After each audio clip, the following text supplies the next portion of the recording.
Bom dia, vamos dar sequência ao nosso estudo do Novo Testamento.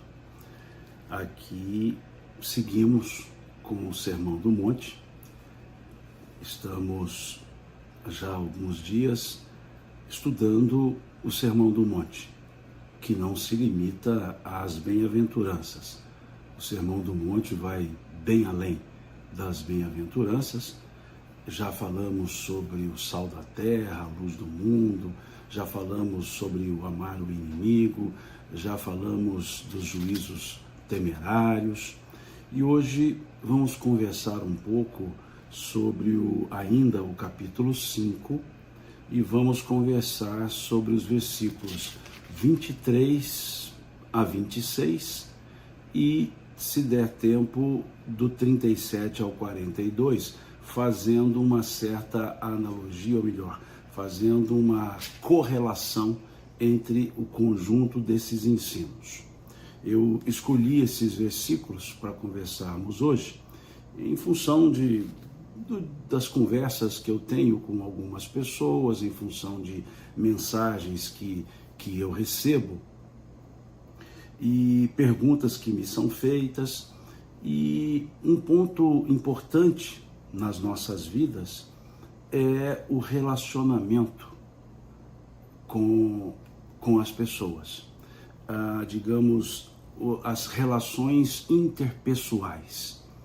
E aqui eu vou então me valer de falas do Cristo para conversarmos um pouco sobre essa questão do relacionamento interpessoal, das nossas relações com as pessoas, porque eu diria que a maior parte da nossa existência é convivendo com pessoas.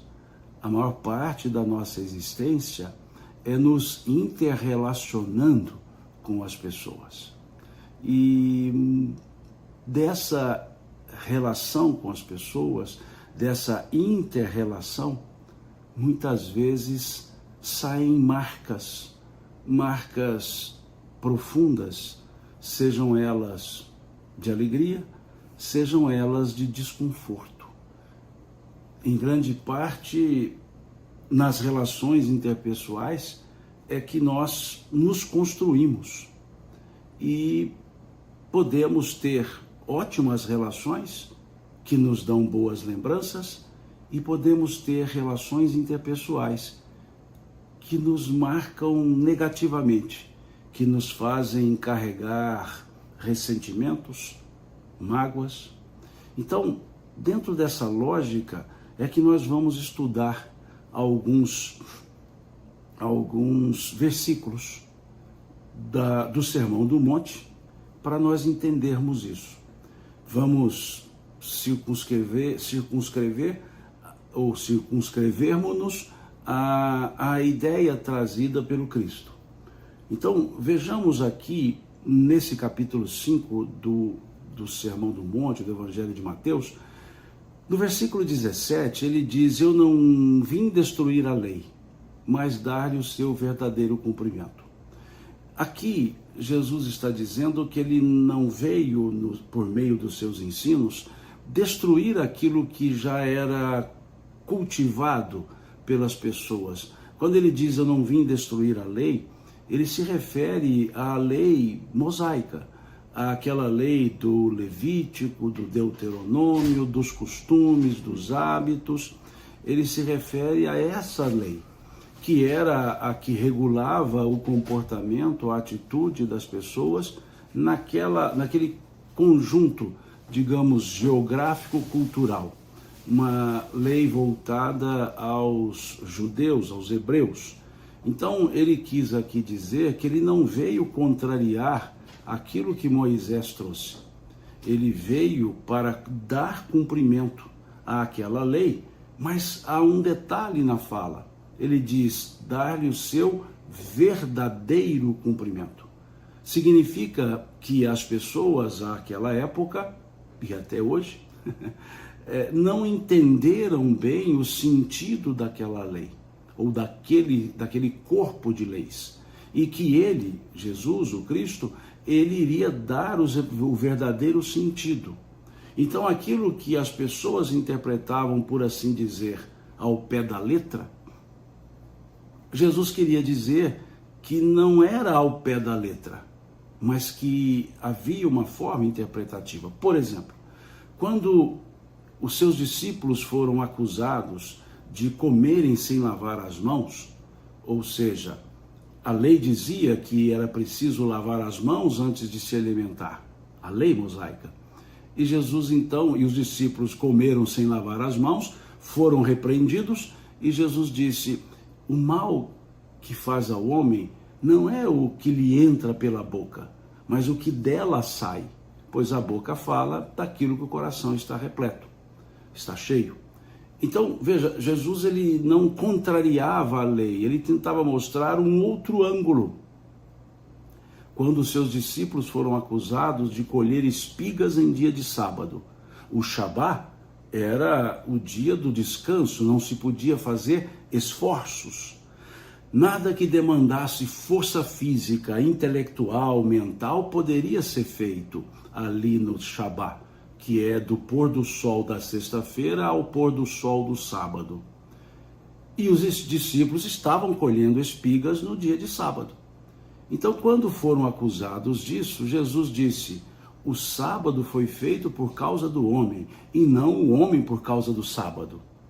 Tentando mostrar que a interpretação literal não era benéfica, e que ele então veio dar o seu verdadeiro cumprimento. Eu trabalho isso primeiro para nós entendermos por que ele vai tratar agora de alguns assuntos sobre a oferta, sobre o reconciliar com o adversário, sobre o caminhar 2 léguas, sobre o bater na face e oferecer a outra, sobre pedir a túnica e também dar a capa, entendendo essas figuras no contexto da lei mosaica e no contexto que Jesus veio para dar o cumprimento verdadeiro. Então ele veio para trabalhar elementos que diferenciavam-se daqueles estabelecidos na literalidade interpretativa da lei. Então vejamos, no versículo 23 ele diz: se trouxeres a tua oferta ao altar, e aí te lembrares de que teu irmão tem alguma coisa contra ti, deixa ali diante do altar a tua oferta e vai reconciliar-te primeiro com teu irmão e depois vem e apresenta a tua oferta. Concilia-te depressa com teu adversário enquanto estás no caminho com ele, para que não aconteça que o adversário te entregue ao juiz, e o juiz te entregue ao oficial, e o oficial te encerrem na prisão. Em verdade te digo que de maneira nenhuma sairás dali, enquanto não pagares o último ceitil. Vejamos esse conjunto de versículos. Está falando da oferenda.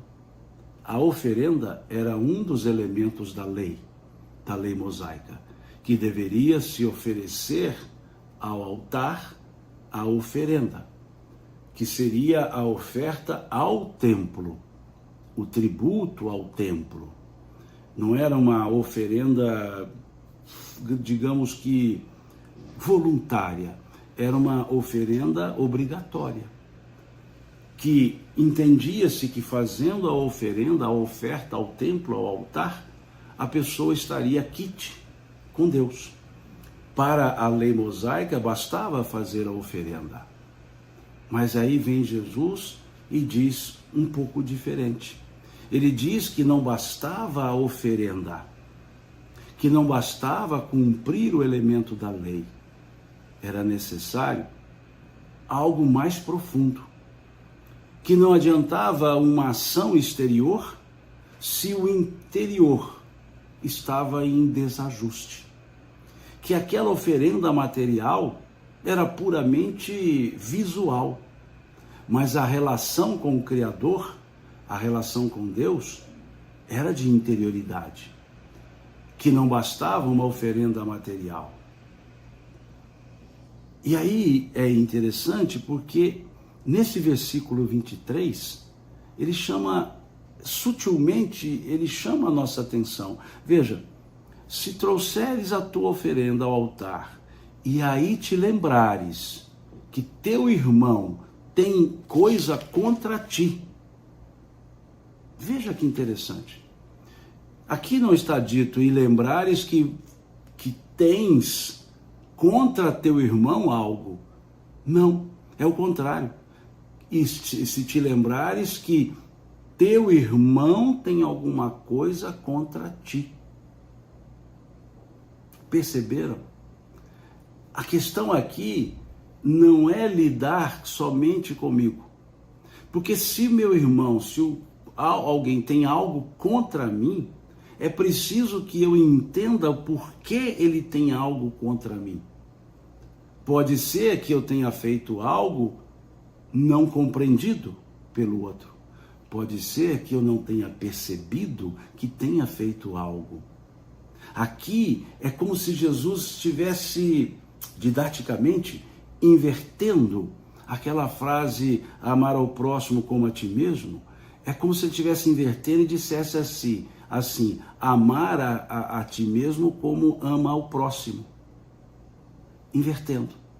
Em vez de colocar o próximo tendo-me como referência, colocar a mim tendo o próximo como referência. Ele faz uma ligeira inversão, didática, aliás, muito didática, para chamar-nos a atenção que se eu me lembrar que alguém tem algo contra mim, cabe a mim chamá-lo para uma reconciliação. Veja, se te lembrares que teu irmão tem alguma coisa contra ti, deixa ali diante do altar a tua oferta e vai reconciliar-te primeiro com o teu irmão. Depois vem e apresenta a tua oferta. Muito legal isso aqui. Essa frase dele é muito reflexiva. Porque se ele dissesse, se te lembrares que tens algo contra teu irmão, é de mim para com ele. Mas aqui ele chamou a atenção mais forte. Se nos lembrarmos que o nosso irmão tem algo contra nós. Quantas vezes nós dissemos assim, eu não tenho nada contra ele, ele que tem contra mim, o problema é dele. Se alguém tem algo contra mim, eu vou usar uma linguagem mais coloquial, há algo truncado na relação. Se alguém tem algo contra mim, talvez falte um pouco de amorosidade minha para que eu possa exalar um clima de aproximação. Talvez o fato de eu ignorar e dizer problema dela, ou seja, problema da outra pessoa, esteja alimentando essa animosidade. Talvez esteja alimentando essa animosidade. E isso não é bom.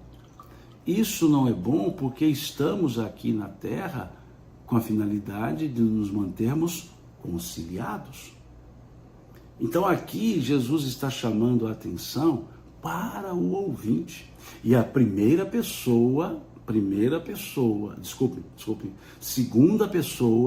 segunda pessoa do singular, tu. Não está falando de forma genérica, vós. Não está dando aquele tom formal, vós. Ele está aqui dando um tom de segunda pessoa, do singular, tu. Tu. E aí ele diz, você está ali na relação com Deus, oferecendo algo, a oferta da lei. Ele diz, se há algo que precisa ser reajustado, primeiro vamos reajustar esse algo, depois fazer a oferenda. Porque a oferenda, ela tem que ser de coração limpo, de consciência tranquila. Não há como ter uma serenidade consciencial com a animosidade, seja de mim para com o outro, seja do outro para comigo. É preciso que haja um equilíbrio nessa relação. E uma relação interpessoal, mais uma vez, de maneira coloquial, truncada, não fluem as energias ou as boas energias. O clima relacional é importante. O clima relacional é fundamental. Aquela relação formal, ela gera um clima de distanciamento. Nós podemos manter a formalidade educativa, aquela que educa, mas com a serenidade do sentimento. Então aqui ele diz, se você quer cumprir a lei de dar a oferenda, ótimo, mas cumpra uma outra lei, a da amorosidade e da serenidade consciencial. E aí sim volta e deita a oferta e faz a oferta. Tragamos para os nossos dias, deixemos um pouco de lado a aplicabilidade da lei daquela época e tragamos para os nossos dias. Quantas pessoas fazem sacrifícios, no sentido também coloquial da palavra? Porque sacrifício efetivo, a palavra sacrifício, na sua formação etimológica, ela vem de duas palavras latinas, sacrum mais facere. Sacrum facere, fazer sagrado, tornar sagrado.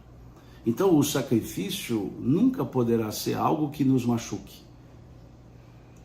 Sacrifício é tornar sagrado aquilo que estamos fazendo.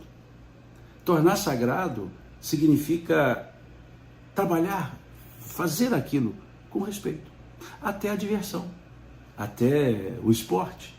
Eu posso tornar sagrado a diversão, tornar sagrada a diversão, quando na minha diversão eu não cause dificuldade a outros. Então, sacrifício é mais profundo do que simplesmente dizer, fiz um esforço hercúleo. Não. O sacrifício efetivo tem que haver algo interior. Por isso a construção sacrum facere, tornar sagrado. Sacralizar, não no sentido canônico, sacralizar, tornar sagrado aquilo que estamos fazendo. Alegrarmos-nos sacrificialmente. Mas no sentido corriqueiro, a ideia de sacrifício é algo que eu faço que me causa um certo esforço para poder ganhar algo, para poder pagar algo ou ganhar algo. Nos dias de hoje, quantas pessoas marcam assim, eu irei a pé numa romaria, eu doarei algo, eu ficarei sem comer algo, eu ficarei sem beber algo. Esse é o aspas sacrifício, mas externo. Ficarei sem comer algo por tanto tempo, ficarei sem beber algo por tanto tempo, irei a tal lugar, deixarei de fazer isso. Isso tudo é externo. Se houver algo internamente em desalinho, as práticas externas não justificarão. Não se justificarão, desculpe-me, e nem justificarão o motivo pelo qual eu as estou fazendo. Então, muitas pessoas dizem assim, durante, sei lá, o tempo, os católicos, por exemplo, na quaresma não comerei carne, ótimo, mas mantém a animosidade com pessoas. Preferível é comer a carne e conciliar-se com as outras pessoas. Não, no período que antecede o Natal eu darei donativos, etc, etc. Mas continua tendo animosidade com pessoas, ou pessoas animosidade com você? melhor resolver essa animosidade. Esse sim é o sacrifício. Sacrum facere, tornar sagrado a reconciliação.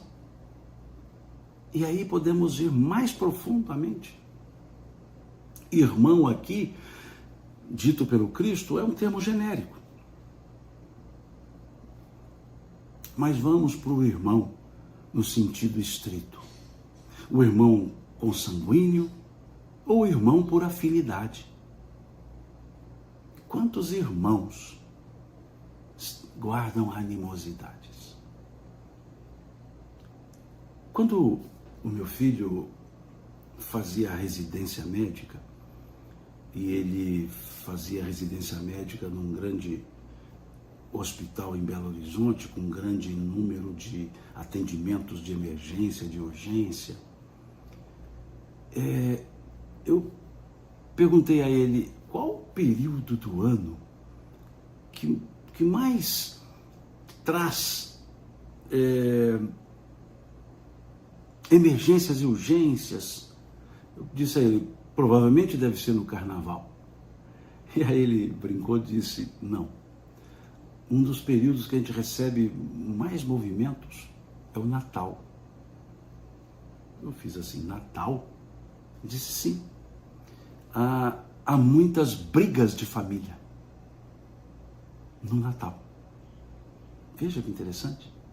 Porque elas se reúnem forçadamente para aquele momento de Natal, é Natal, vamos nos conciliar, e as pessoas se reúnem forçadamente. E ali, naquela reunião, começam as conversas, começam a trazer os pontos de animosidade, vêm as desavenças e algumas agressões. E depois, conversando com outros médicos, disseram a mesma coisa. Dizem assim, é preferível ficar em plantão no Ano Novo do que no Natal. Por causa disso. Então, nós precisamos nos perguntar, por que tanta animosidade entre irmãos, e agora no sentido familiar da palavra? Por que tanta? Aquilo que deveria ser parceiros, amigos, muitas vezes se transforma em inimigos. E boa parte das vezes, por questões materiais. Por questões materiais. No exercício profissional, acompanhei vários inventários. Como advogado, acompanhando inventários. Quantas discussões eu presenciei entre irmãos por causa da herança. Por causa da herança. Dizem que para se conhecer os irmãos é só no momento da partilha da herança. E eu vi ali discussões por coisas aparentemente sem sentido. Irmãos se digladiando. Certa vez, ali na animosidade da partilha, depois de longo tempo, trabalhando a partilha, conseguimos, como eu digo, nós e o advogado da outra parte, conseguimos chegar num acordo da partilha dos bens, dividindo uma propriedade, uma fazenda difícil, com áreas pedregosas, áreas não produtivas, reserva legal, área produtiva. Conseguimos, 2 irmãs. Conseguimos. E na audiência, para poder resolver tudo isso, ali com o juiz, tudo acertado, uma irmã disse assim, e o anel? Aquele anel da nossa avó, que a minha mãe ficou. A irmã disse, não, está comigo, eu sou a irmã mais velha, então ficou comigo. A outra disse, não, mas eu era a filha mais próxima, tem que ficar comigo. Não, tem que ficar comigo. Não, tem que ficar comigo. E já eram adversas ali naquele momento. Aquele anel me fez olhar para o outro advogado, ele olhou para mim, nós sorrimos ali de olhares e pensamos, vai tudo por água abaixo. E foi. A pessoa disse assim, eu não te perdoo por ficar com esse anel. E a outra diz, eu não te perdoo por querer aquilo que é meu. E uma delas disse, você quer o anel, eu te dou outras joias. E abriu a bolsa e despejou na mesa, ali na mesa de conciliação. E ela disse, não me interessa. Você furtou-me o anel. Eu até fiquei curioso para ver esse anel. Favor sentimental, mas a animosidade era tamanha que queria achar um motivo porque não queriam conciliar ali. Era um motivo para continuar a briga. E continuaram. Não sei se resolveram, porque acabamos abdicando de seguir com a causa. Mas percebamos, o que Jesus está dizendo é justamente isso. Não adianta fazer uma confraternização quando não há sentimentos ajustados, alinhados. Então é preciso que nós observemos. Somos irmãos agora no sentido familiar, estamos ali, mesma origem, mesmos pais. Por que essa agressividade? Por que essa agressividade? Não me refiro à irmandade consanguínea somente, à irmandade por afinidade. Por que tanta animosidade? Filhos com animosidade contra os pais. E é isso que Jesus está dizendo, não adianta eu fazer nenhuma prática exterior se não houver o equilíbrio interior. O Clóvis está perguntando, e esse anel ficou com quem? Clóvis, não sei lhe dizer, porque face a isso, acabamos, por acordo, deixando o patrocínio da causa, e não sei o que aconteceu, mas eu vi o que aconteceu ali, né? Essa animosidade. E temos várias outras. É preciso pensarmos bem nisso. E vamos além, animosidade com colegas de trabalho, animosidade com concorrentes. Concorrente não quer dizer adversário. O prefixo com significa junto. Concorrente, correm juntos. Concorrentes são aqueles que correm juntos em caminhos diferentes para o mesmo objetivo. Direção e sentidos iguais. Adversários, direção igual, sentido oposto. Então, são pontos que precisamos deixar claro para essa orientação.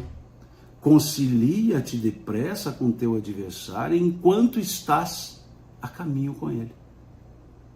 Enquanto estás a caminho com ele.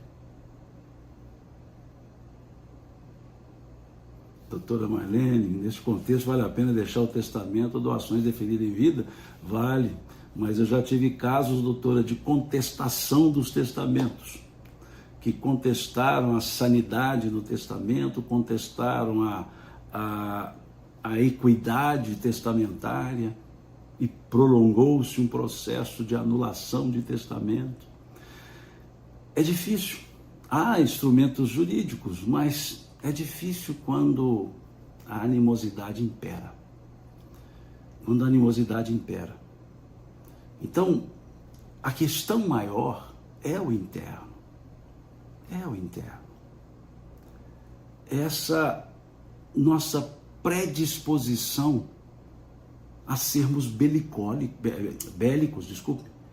a sermos bélicos, a queremos contendas. Diz um ditado aqui mineiro, que é melhor um mau acordo do que uma boa demanda. Mas o acordo não é assim para evitar problema, o acordo é para harmonizar a situação. E só há acordo quando o interior está disposto. E aqui diz o Cristo que nós temos um tempo para isso. Um tempo para nos reconciliarmos. Qual o tempo? Enquanto estamos a caminho. Enquanto estamos ali convivendo. Enquanto estamos próximos. Veja, reconcilia-te depressa com teu adversário enquanto estás a caminho com ele. Para que não aconteça que o adversário te entregue ao juiz e o juiz te entregue ao oficial e te encerre numa prisão. Aqui ele fala no aspecto bem, digamos, jurídico da estrutura. Mas por que levar a esfera às outras, quando as esferas principais são as duas partes? Quando as esferas são o sentimento interior. Tem um ditado chinês que diz que o homem fala, o sábio cala e o tolo discute. O homem fala, o sábio cala e o tolo discute. No livro O Evangelho segundo o Espiritismo, tem uma fala de uma benfeitora espiritual, irmã Rosália, que ela diz assim: é sempre uma virtude saber calar para um mais tolo poder falar. Vejam essa frase. É sempre uma virtude saber calar para um mais tolo poder falar. Mais tolo. Quer dizer que calado eu já sou tolo. O que resolveu falar é mais tolo. Isso está se referindo a esses debates infrutíferos que Jesus chamava de fermento dos fariseus. Por que ele chamava? Ele dizia: fuja do fermento dos fariseus. O que é fermento? É aquele elemento que dá volume, mas não cria mais massa. Não dá consistência. Fermento avoluma a massa, mas ela continua a mesma. Fermento dos fariseus são as discussões que são estéreis, são volumosas, ricas em verborragia, me permito assim dizer, rica em retórica, mas que não tem consistência nenhuma. Por isso eu opto sempre em dizer que não se deve entrar em debates, deve-se construir diálogos. Debates são muros, diálogos são pontes. Debate pressupõe perdedor-ganhador, diálogo pressupõe construção de uma ideia. Diálogo sempre leva a consenso, debate sempre leva a vitória e a derrota. Então, nós temos que entender essa ideia de um mais tolo poder falar, é quando empreendemos debates para defender uma ideia, sem sequer sabermos se será a melhor. Eu vejo termos que me preocupam. Eu ouço pessoas dizendo adversários, meu adversário político. Não. Se são adversários, não teremos boa convivência nunca. Podem ser pensamentos diferentes, mas não adversários. Quando eu escuto oposição e situação, eu vejo o quanto nós somos belicosos. O quanto nós somos belicosos. Como situação e oposição? Existe quem está ali numa estrutura de governo e quem não está. Que apoia a estrutura de governo quando ela é útil e que apresenta ideia diferente para uma outra ação quando aquela proposta talvez não seja útil. Mas isso não quer dizer adversário. Eu vejo pessoas quando estão conversando dizendo, eu discordo de você, quando poderiam dizer, eu penso de maneira diferente. Quando eu digo eu discordo de você, eu estou criando contenda. Mas se eu disser, eu penso de maneira diferente, posso dizer?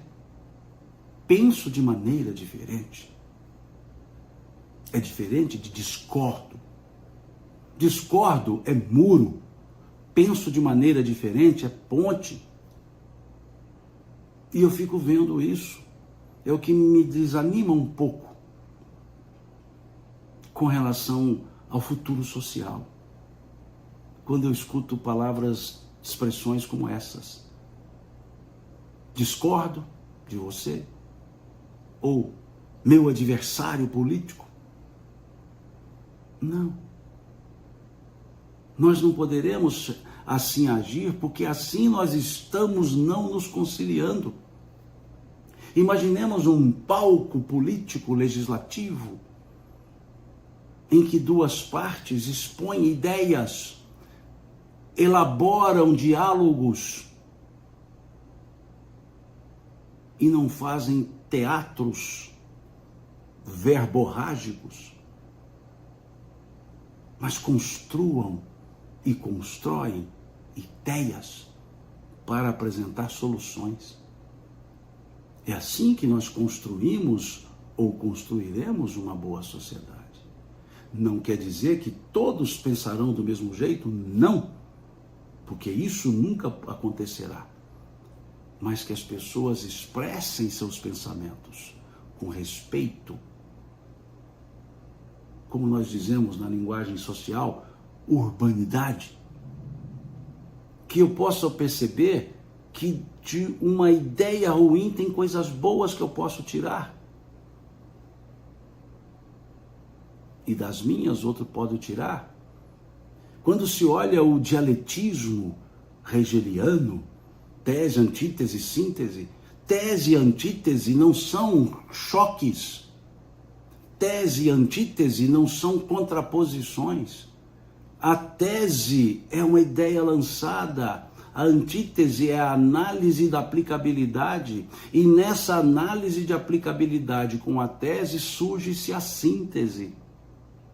E a síntese se transforma numa nova tese, que a análise da realidade, a antítese, também atuará e criará uma nova síntese. Mas não, nós vemos na vida social, na vida familiar, a tese e a antítese sem buscar síntese, apenas o contrário. É como se dissesse, sou contra. E a pessoa pergunta, contra o quê? Não sei, mas sou contra. Sou contra. Há uma expressão espanhola que diz isso, se há governo, eu sou contra. Ou seja, se existe uma ordem, eu sou contra. Não é isso. Nós não podemos ser contra. E aí eu chego a outro versículo, quando Jesus diz no versículo 39, eu, porém, vos digo, não resistais ao mal, mas se qualquer te bater na face direita, oferece-lhe também a outra. Isso aqui não é dizer, bateu aqui, bate de cá, não é isso. Não é isso. Jesus não pregou essa passividade absoluta. Ele precedeu essa expressão de não resistais ao mal. Ou seja, como dizia o Espírito Emmanuel, corroborado por André Luiz, o mal não merece comentário. Porque comentar o mal é espalhar o mal. Não quer dizer que não se fale dele, quer dizer que não se alimenta o mal. Quando Jesus diz não resistais ao mal, ele está dizendo que nós não brigamos contra o mal, nós temos que promover o bem. É diferente. Aqui, de Rabelo diz, ofereça o bem, é justamente isso. Se nós olharmos o capítulo 11 da carta de Paulo aos Romanos, ele diz, irmãos, não vos deixeis vencer pelo mal, mas vence o mal com o bem. E o que nós vemos hoje? Aponta-se o erro, mas não se apresenta solução. Emmanuel nos fala uma coisa interessante. Ele diz, todas as vezes que criticares a ação do teu semelhante, estarás tu na obrigação de melhor fazer do que ele. Olhemos essa frase. Todas as vezes que criticares a ação do teu semelhante, estarás tu na obrigação de melhor fazer do que ele. Portanto, acrescenta ele, onde tua palavra não ajuda, cala-te. Portanto, onde tua palavra não ajuda, cala-te. É sempre uma virtude saber calar para um mais tolo poder falar, disse a irmã Rosália. É esse o ponto. Quando se diz comentar o mal, espalhar o mal, não é no sentido de não falar dele, é no sentido de ficar propagando, dando incentivo pela propagação. Como a dizer, pode fazer. Tem até um ditado que diz, o certo é certo, mesmo que ninguém faça. O errado é errado, mesmo que todo mundo faça.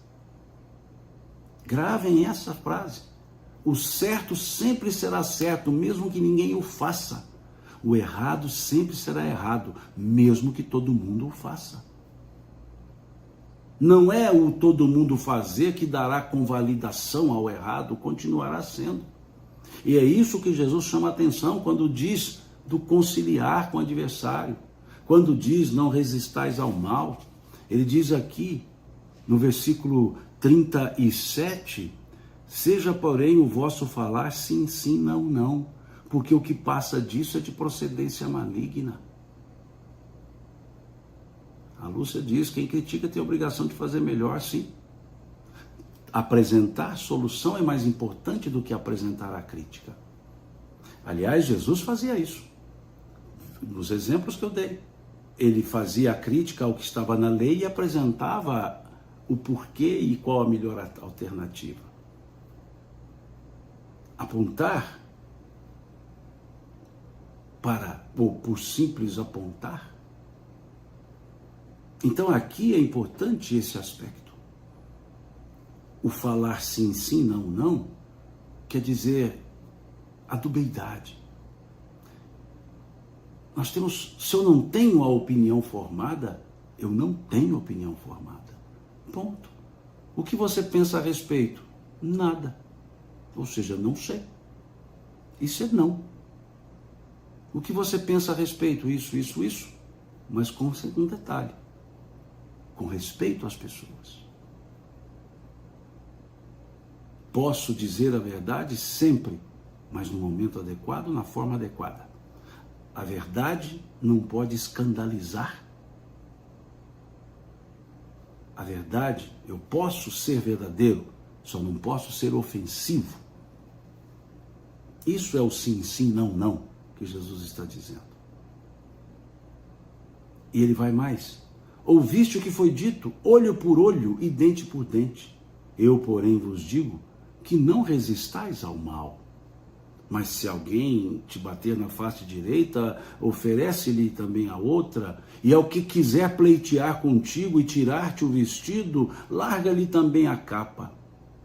Se alguém qualquer te obrigar a caminhar 1 milha, vai 2 com ele. Dá a quem te pede, e não te desvie daquele que quiser que lhe empreste.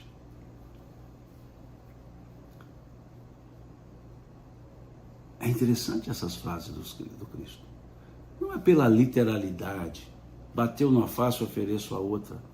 Aqui está se trabalhando a ideia de conciliação, de não retribuição. Não retribuir. É como se alguém me atirasse pedra e eu pegasse a pedra e devolvesse para ele atirando-a nele. Quando eu atiro a pedra de volta, eu estou dando munição para o outro. Mas se me atira e eu vou deixando as pedras, acaba a munição do outro. Quando há troca de pedradas, as partes estão municiando uma a outra. Então, esse aspecto que Cristo quer dizer é o mais sábio, é aquele que cede.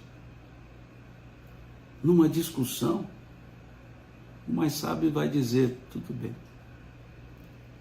É como dizem hoje, é melhor estar bem do que ter razão.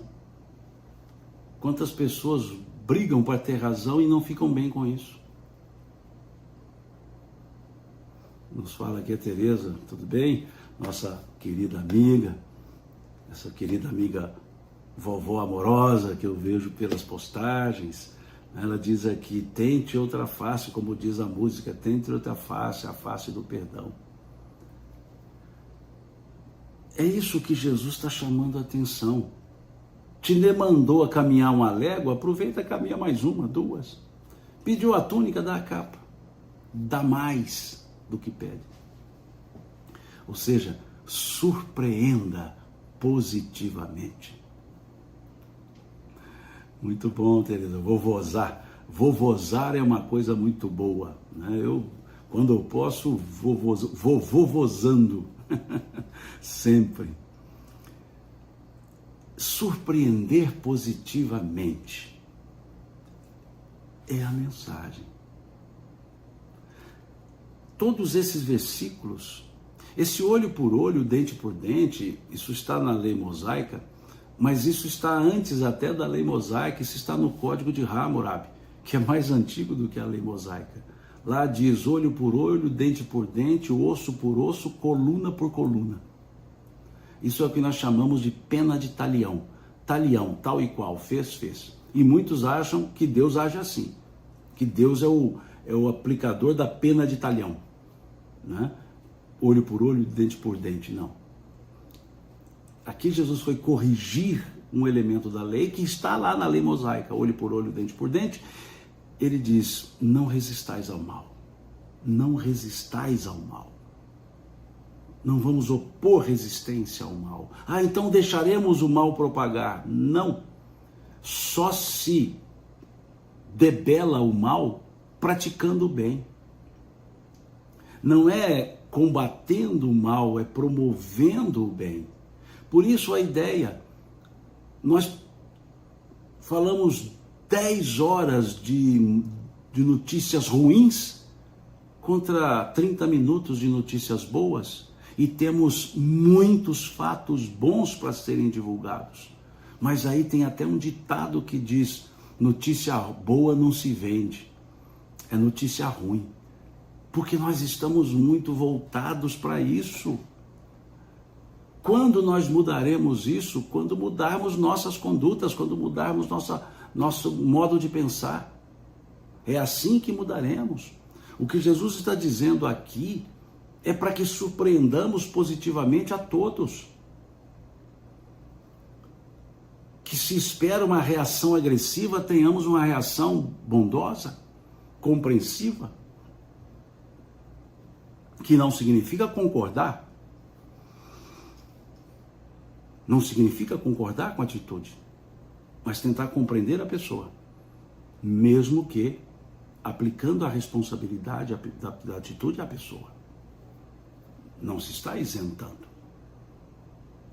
Mas para quê? Aumentar isso. E em outro momento que já vimos aqui também no Sermão do Monte a respeito da lei, Jesus ainda diz mais. Bendizei os que vos maldizem, fazei o bem aos que vos odeiam, orai pelos que vos perseguem e vos caluniam. Quantas vezes nós colocamos aquela pessoa com a qual temos animosidade, a colocamos nas nossas preces, não no sentido de afasta de mim, mas no sentido de vamos reconciliar. Senhor, nos auxilia abrindo o clima da reconciliação. Dá-nos oportunidade para nos ajustarmos. Cuida dessa pessoa. Talvez façamos o contrário, dizemos, afasta ela de mim, Senhor. E Jesus está pedindo o contrário, vamos alinhar, vamos nos ajustar. Então façamos esse exercício. Façamos um exercício mental, de memória, e quem sabe nós possamos dar o primeiro passo para uma reconciliação e para conciliação. Ah, mas a outra pessoa é difícil. Só que para outra pessoa, eu é que sou a outra pessoa. E talvez eu seja difícil. É um exercício. Tentemos. Tentemos não resistir ao mal, começando por deixar de reclamarmos das coisas. Eu hoje estou aqui em Uberlândia. E vim para cá ontem. E no caminho, eu estava passando próximo a um posto de gasolina na estrada e saiu um veículo, uma pessoa, né, dirigindo um veículo, e entrou logo à minha frente. Eu, percebendo já um pouco atrás que a pessoa estava para entrar, eu diminuí um pouco a velocidade, de maneira tal que quando ela entrou em minha frente, eu estava próximo, mas não ofereceria o perigo de uma batida, de um abarroamento. Tudo bem, entrou ali. E logo em seguida tinha uma curvazinha, né? Fizemos a curva. E do outro lado vinha um veículo e um caminhão ultrapassando, de maneira tal que não daria um tempo completo de ultrapassagem, o que fez com que o carro da frente e eu chegasse para a lateral um pouco do acostamento para o caminhão passar. E o carro da frente, que havia entrado na minha frente, fechado a minha frente na estrada, põe uma buzina altíssima para o caminhão, como se essa buzina resolvesse alguma coisa. Mas estava ele advertindo o caminhoneiro, sendo que ele, segundos ou minutos antes, havia feito também algo que, se eu fizesse como ele, eu teria buzinado nele, assustado. Veja, o comportamento dele foi indevido. E logo à frente ele buzina para dizer para o caminhão: olha, você não pode fazer isso. Nós somos assim. Nós queremos advertir o outro sem olhar para nós mesmos. E eu, quando vi aquela cena, minha esposa comigo, eu ri. Eu falei: olha que interessante. Se eu usasse essa lógica, eu teria buzinado para ele lá atrás. E o que poderia ter acontecido se eu tivesse buzinado lá atrás? Ele se assustado, sei lá, e perdido o controle do carro, ou ele buzinado de volta e criado animosidade. Mas o que eu achei interessante é: cometo um deslize aqui e condeno o deslize do outro logo à frente. Eu falei: olha que lição boa para a gente aprender. Então, talvez possamos começar reclamando menos. Se o outro fez aquela ultrapassagem, ele talvez estava numa velocidade X, o da frente diminuiu, ele não tinha outra opção senão tentar ultrapassar, não custava nada chegar um pouquinho para o lado, não era nada que oferecesse riscos, perigos. Mas a buzina foi assim, como quem diz: com essa buzina eu ponho o caminhão na linha. Não põe. E era uma buzina com raiva. Então talvez nós possamos começar a não resistir ao mal, parando de reclamar, tentando trabalhar um pouco com a compreensão, deixar de reclamar. E fecho o raciocínio, o nosso estudo, ampliando para a nossa vida. Deixar de reclamar da vida. Porque a vida que temos é a que temos, é nossa. Ninguém vai vivê-la. Nem eu vou poder viver a vida das outras pessoas. Não adianta invejar outras vidas. Nós não as viveremos, só as nossas. E só por isso ela já é uma vida boa. Isso me lembra uma historiazinha de um homem que estava numa terra árida, sob um sol fortíssimo, plantando batatas. E ele estava ali plantando batatas e reclamando: que vida dura a minha. Estou eu aqui plantando batatas nessa terra árida, sob esse sol escaldante, ninguém me ajuda, Se não chover, a batata não germina, se não germinar, não cresce, se não crescer, não colho, se não colher, não vendo, fico sem o dinheiro. Isso não é vida, todos os anos a mesma coisa, eu aqui plantando batatas e ninguém me ajuda. Que vida dura a minha. E ele olha na estrada, está passando um ônibus, ele diz, vida boa é daquele motorista de ônibus. Está lá sentado num ar-condicionado, conhece muitas cidades, conversa com muitas pessoas. E o motorista de ônibus ia ali dirigindo o ônibus e pensando, que vida dura a minha. Todo mundo entra, não me cumprimenta, todo mundo sai, não me agradece. Eu dirijo isso aqui com a responsabilidade. Se furar um pneu, desço e troco sozinho, ninguém me ajuda. Se estiver chovendo ou não, eu tenho que fazer isso.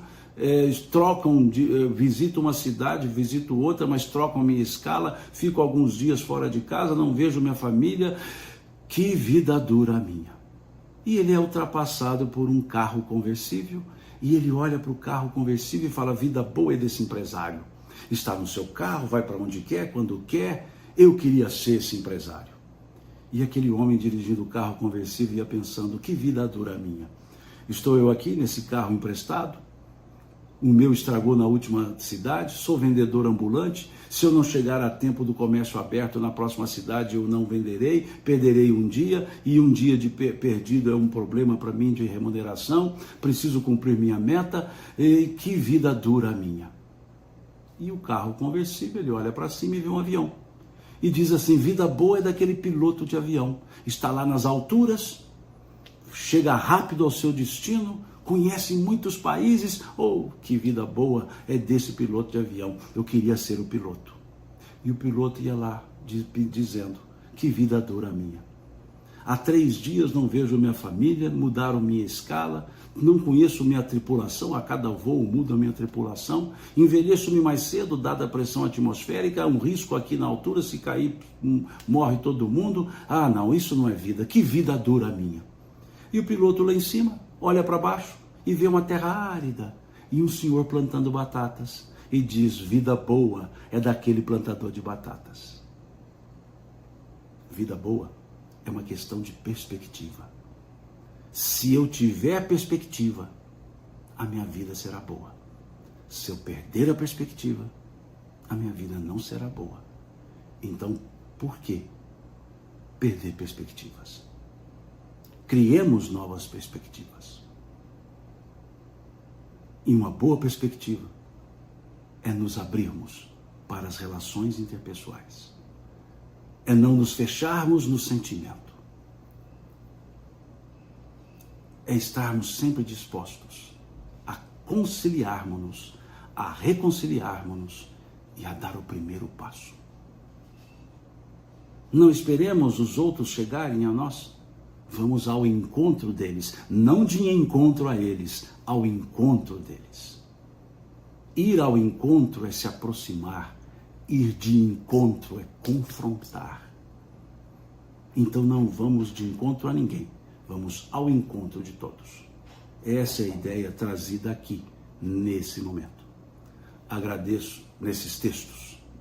Então agradeço a vocês pela cordialidade em acompanhar esse estudo. No próximo domingo continuaremos, ainda temos mais Sermão do Monte para ser analisado. E no próximo domingo seguiremos com o nosso estudo. E lembrando, na próxima quarta, também os nossos estudos respondendo a perguntas, né? Então estou fazendo a live às quartas, respondendo perguntas que me chegam, e aos domingos seguimos com esse estudo nosso aqui, ok? Um bom domingo para todos vocês, uma excelente semana para todos nós, e que nos encontremos na próxima live, se Deus quiser. Até uma outra oportunidade, fiquem com Deus.